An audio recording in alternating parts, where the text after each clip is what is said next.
¿Alguna vez has sentido que la vida no te está saliendo como esperas? Quédate conmigo 10 minutos y veamos cómo el libro de Ruth toca este tema.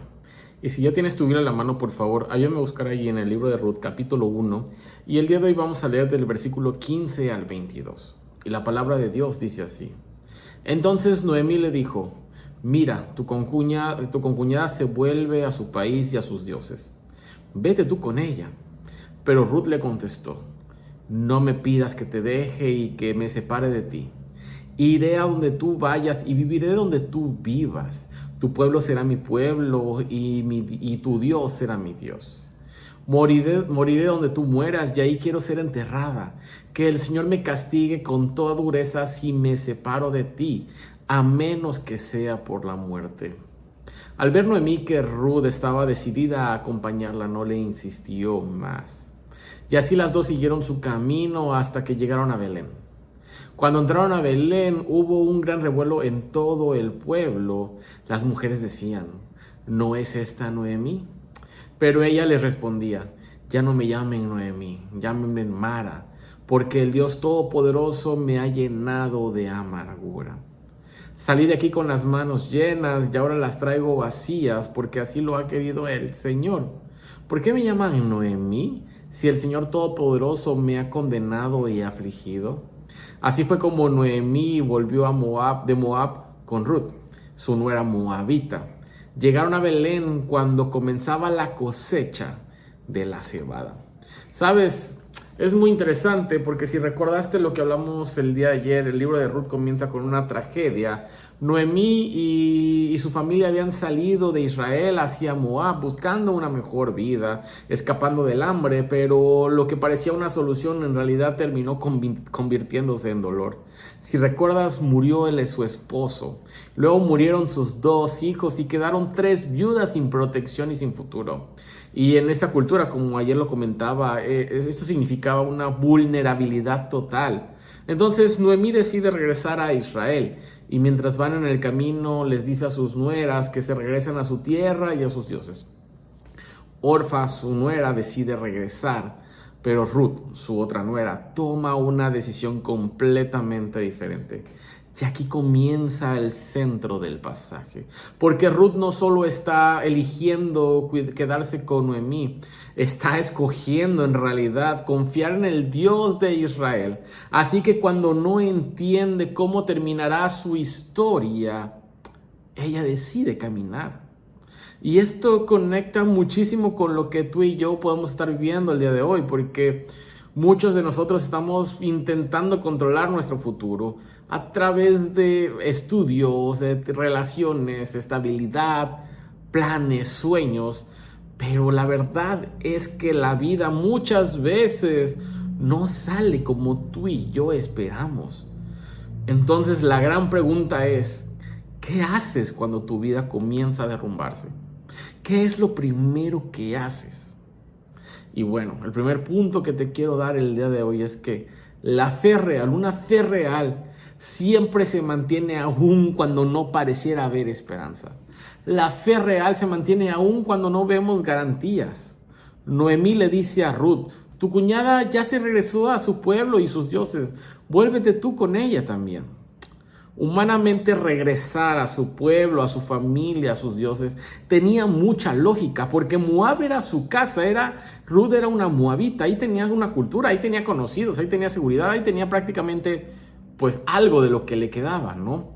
Pero Ruth responde con una de las declaraciones más hermosas de toda la Biblia, tu pueblo será mi pueblo y tu Dios será mi Dios. Ruth está dejando atrás su tierra. Ruth está dejando atrás su estabilidad. Ruth está dejando atrás sus seguridades y hasta sus creencias. La gran pregunta es ¿por qué? Porque Ruth entendió que Dios, el Dios de Israel, vale más que cualquier comodidad que ella pudiera tener. Y aquí es donde este texto puede golpear nuestra realidad por completo, porque el corazón humano siempre va a buscar adorar aquella cosa que nos trae algún tipo de salvación funcional. Nuestra salvación puede ser muchas veces aceptación social, éxito, relaciones, dinero, imagen personal. Pero el problema es que todo esto tarde o temprano va a desaparecer. Y la fe de Ruth nos enseña algo fundamental, que seguir a Dios no significa tener todas las respuestas, sino decidir quién va a sostener tu vida. Vuelvo a repetirlo, seguir a Dios no significa tener todas las respuestas. Seguir a Dios significa decidir quién va a sostener tu vida. Porque esto es exactamente lo que ella hace. Ella no sabe qué va a pasar en Israel. Ella no sabe cómo va a sobrevivir en Israel. Ella no sabe cómo va a terminar su historia. Pero aún así ella decide confiar en el Dios de Israel. Esta es la diferencia entre una fe superficial y una fe real en realidad. Y el punto número 2 que te quiero dar el día de hoy es que Dios sigue trabajando aun cuando todo parezca ausente. Dios sigue trabajando. Cuando Noemí llega a Belén, la gente se sorprende al verla. Pero ella responde, ya no me llamen Noemí, ahora llámenme Mara, porque Mara significa amarga por lo que nos dice el texto. Ella está pensando, bueno, Dios me abandonó, mi historia ya terminó, ya no tengo nada bueno, ya no me queda absolutamente nada bueno. Y honestamente muchas veces tú y yo también pensamos de esta misma manera. Vivimos decepcionados. Vivimos vacíos, vivimos frustrados, pensando que Dios está lejos, pensando que Dios ya se olvidó de nosotros, pensando incluso que Dios nos está castigando. Pero aquí sucede algo muy increíble. El capítulo termina diciendo, llegaron al comienzo de la cosecha de la cebada. Eso parece un detalle muy insignificante, pero bíblicamente esto es algo enorme, porque esa cosecha va a ser el inicio de la restauración de esta familia. Porque ahí Ruth va a conocer a Booz.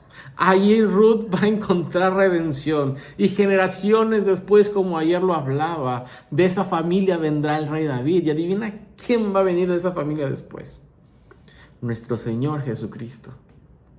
¿Sabes? Dios siempre está desarrollando su plan redentor, incluso cuando las personas no logran verlo. Tú y yo no podemos detener el plan de Dios para nada. Noemí pensaba que Dios había terminado con ella, pero Dios estaba escribiendo una historia mucho más grande. Y eso también es cierto para ti el día de hoy. Alguien tiene que escuchar esto. Tal vez tú no entiendes lo que estás viviendo. Tal vez tú no entiendes por qué pasó eso. Tal vez tú no entiendes por qué hubo dolor. Tal vez tú no entiendes por qué hay vacío en tu corazón. Tal vez tú no entiendes por qué tu vida no está saliendo como imaginabas, pero el silencio de Dios no significa la ausencia de Dios. Tienes que entender esto. Termino concluyendo que Ruth 1, o el capítulo 1, nos habla de la historia de dos mujeres rotas. Pero también es la historia de un Dios que sigue obrando en medio del dolor. Un Dios que sigue obrando en medio de la desesperación. Y todo el libro de Ruth va a apuntar finalmente a Jesús. Siempre que estés leyendo con nosotros, siempre piensa en Jesús cuando estés leyendo. Porque Jesús también entró en nuestro dolor. Él vivió rechazo y Él vivió sufrimiento. Murió en la cruz, que parecía una derrota, pero ahí Dios estaba trayendo redención a la humanidad. La pregunta de este texto es simple. ¿Dónde estás poniendo tu esperanza? ¿Dónde estás poniendo tu esperanza? Porque todo lo demás, tarde o temprano, se va a caer. Pero Dios sigue siendo fiel, incluso cuando la vida no sale como esperas. Amado Padre Celestial, te damos muchas gracias por tu palabra. Gracias porque nos enseñas a través de ella. Y gracias porque haces que nos demos cuenta que el dolor no es que terminó algo. Que la desesperación no significa que ya acabó. Que el hecho que hayamos perdido oportunidades y que la vida no esté saliendo como estemos esperando. Y que estemos vacíos por cosas que pasaron y que nos destruyeron por completo. Nos enseñas a ver que hay un plan más grande.